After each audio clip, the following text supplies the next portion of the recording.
ಉತ್ತರ ಕನ್ನಡ ಜಿಲ್ಲೆಯಲ್ಲಿ ಒಂದ್ ಕಡೆ ಸುಡೋ ಬಿಸಿಲು, ಇನ್ನೊಂದು ಕಡೆ ಕುಡಿಯೋ ನೀರಿನ ಸಮಸ್ಯೆ. ಹೀಗೆ ಜಿಲ್ಲೆಯ ಜನರಿಗೆ ಸಮಸ್ಯೆಗಳ ಮೇಲೆ ಸಮಸ್ಯೆಗಳು ಕಾಡ್ತಾನೆ ಇವೆ.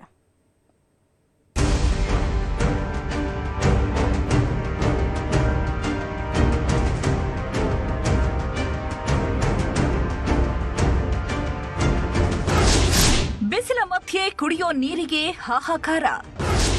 ಕರಾವಳಿ ಮಲೆನಾಡಲ್ಲೇ ಜೀವಜಲಕ್ಕೆ ತತ್ವಾರ. ಬಿಸಿಲ ಝಳಕ್ಕೆ ಕರಾವಳಿ ಮಲೆನಾಡು ಜನ ತತ್ತರಿಸಿ ಹೋಗಿದ್ದಾರೆ. ಉತ್ತರ ಕನ್ನಡ ಜಿಲ್ಲೆಯ ಕುಮಟಾ, ಹೊನ್ನಾವರ ಸೇರಿದಂತೆ ಕರಾವಳಿ ಮತ್ತು ಮಲೆನಾಡು ತಾಲೂಕುಗಳಾದ ಹಳಿಯಾಳ, ಮುಂಡಗೋಡ ಭಾಗದಲ್ಲಿ ಕುಡಿಯೋ ನೀರಿನ ಸಮಸ್ಯೆ ಎದುರಾಗಿದೆ. ಬಾವಿಯಲ್ಲಿನ ನೀರು ತಳ ಸೇರಿದೆ. ಕೆಲವೆಡೆ ಸಮರ್ಪಕ ನಿರ್ವಹಣೆ ಇಲ್ಲದೆ ಶುದ್ಧ ಕುಡಿಯುವ ನೀರಿನ ಘಟಕಗಳಿಗೂ ಬೀಗ ಬಿದ್ದಿದೆ. ಗ್ರಾಮೀಣ ಭಾಗದಲ್ಲಿ ಕುಡಿಯುವ ನೀರಿಗಾಗಿ ಮೈಲಿಗಟ್ಟಲೆ ಸಾಗಿ ನೀರು ತರಬೇಕಾದ ಅನಿವಾರ್ಯತೆ ಉಂಟಾಗಿದೆ. ನೀರಿಲ್ಲ, ಭಟ್ರ ಮನೆಗೆ ಹೋಗ್ಬೇಕು, 2 ಕೊಡ ಕುಡು ನೀರು ಕೊಡ್ತಾರೆ. ಕಡೆಗೆ ಮತ್ತೆ ನೀರಿಗೆ ಹೋದ್ರೆ ನೀರಿಗೆ ಬರ್ಬೇಡ ಅಂತ ಸರ್. ನಾವ್ ಎಲ್ಲಿ ಹೋಗುದು ನೀರಿಗೆ? ಇದು ನೀರು ಬರುವುದಿಲ್ಲ ಸರ್. ಆ ಬಾವಿಲು ನೀರಿಲ್ಲ, ಈ ಬಾವಿಲು ಒಂದ್ ಸ್ವಲ್ಪ ಅದೇ. ಆ ಬಾವಿಲಿ ಕೆಸರು ಸರ್. ನಾವು ಅದು ಬೇರೆಲ್ಲ ತುಂಬಿಟ್ಟು ಹಣಸ್ಕೊಂಡು ಕುಡಿಬೇಕು ನೀರು.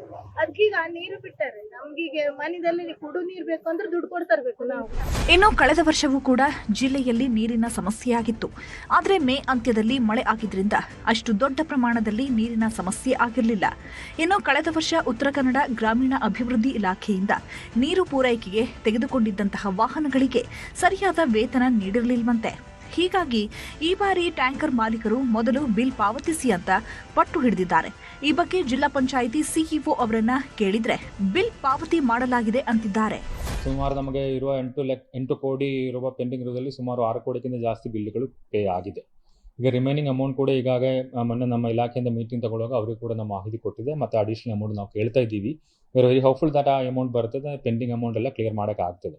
ಸೊ ಈಗ ಲಾಸ್ಟ್ 2-3 ಇಯರ್ಸ್ ಇರೋ ಪೆಂಡಿಂಗ್ ಇರೋದು ಆಲ್ಮೋಸ್ಟ್ ಈಗ ನಾವು ಕ್ಲಿಯರ್ ಮಾಡ್ತಾ ಇದ್ದೀವಿ. 80% ಬಿಲ್ಸ್ ಕ್ಲಿಯರ್ ಆಗಿದೆ.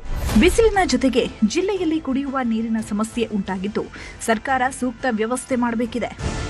ದರ್ಶನ್ ನಾಯ್ಕ್, ನ್ಯೂಸ್ 18, ಕಾರವಾರ.